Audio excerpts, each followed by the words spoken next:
Man, this movie is like a warm blanket and a cup of cocoa. Yeah, it's definitely feels like Christmas when I watch this guy.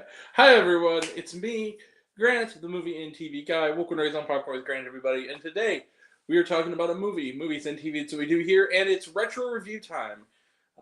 We are here to talk about a movie, movies and TV. It's what we do here, and that movie is White Christmas.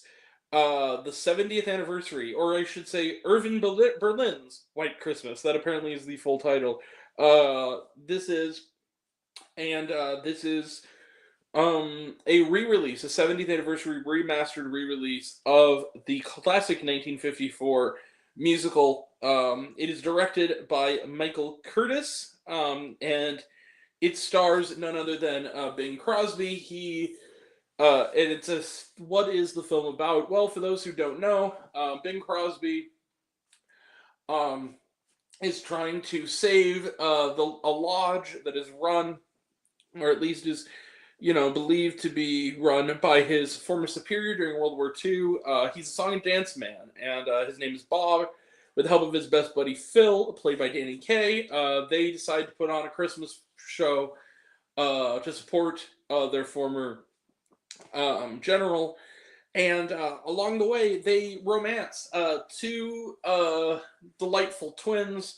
One of them being hard-edged and just perfect for Bing Crosby. She's played by the always luminous Rosemary Clooney, aunt of George Clooney, of course, and Vera Ellen as Judy. And together they sing and fall in love while trying to put on a show. Darn it! And with witty one-liners, big melodrama and musical numbers, and crushing sentiment abound. It's that kind of movie, and yet it works. Let the magical holiday treat begin. So, White Christmas is a film that I've seen many times before. However, I've never seen it on the big screen until just the other night. It was re-released by Fathom Events. I believe tonight is the last night you can see it on the big screen. So if you're seeing this right now, I think it's going to play tonight after this. So go check it out.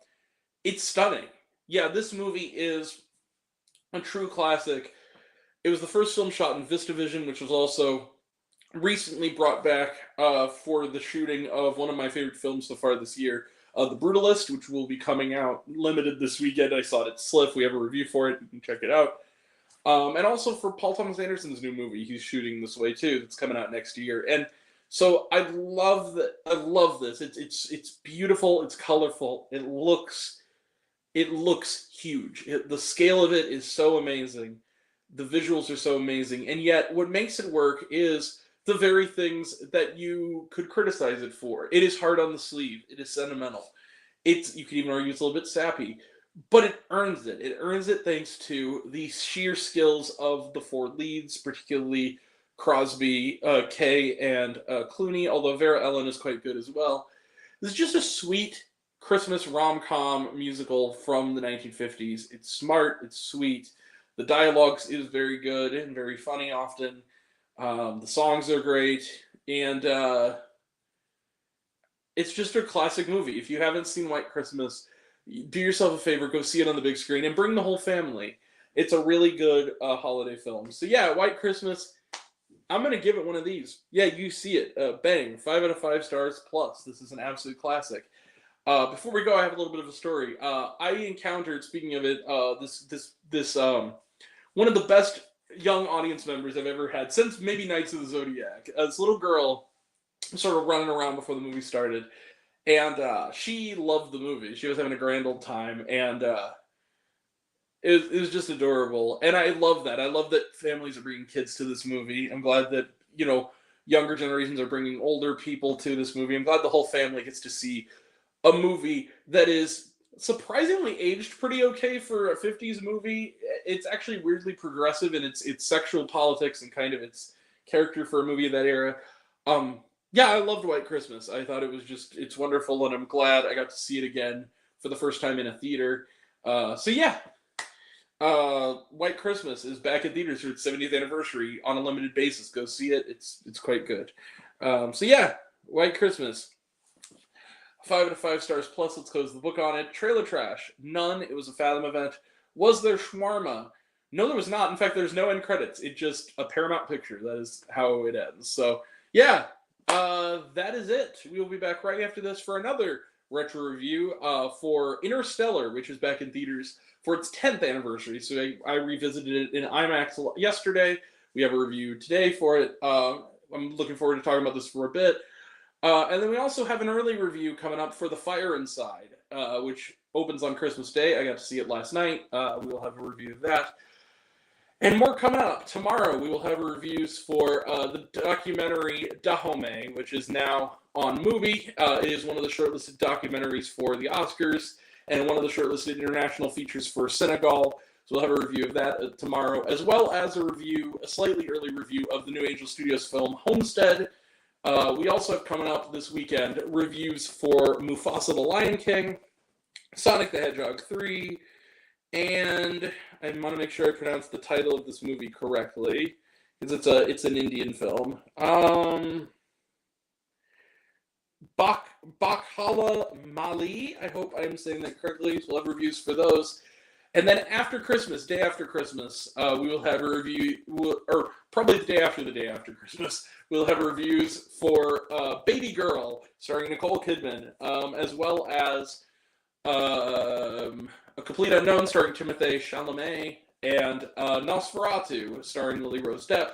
We'll have reviews for all of those. Also coming up in the coming days, probably before Christmas, I'll say probably closer to before Christmas, we'll have reviews for Maria, as well as for That Christmas and Christmas Eve in Miller's Point. I didn't forget, we will still have reviews for those coming up. We also have coming up the following weekend reviews for Bloody Axe Wound, as well as All We Imagine Is Light, among others.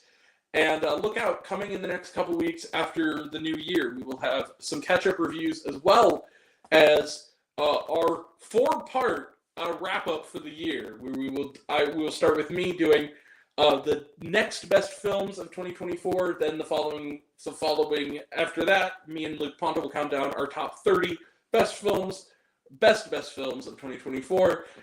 Then we'll do our worst films of 2024, and then Luke and I will be back again doing our best films of the decade, the 2020s decade so far. The first half of the decade is almost over.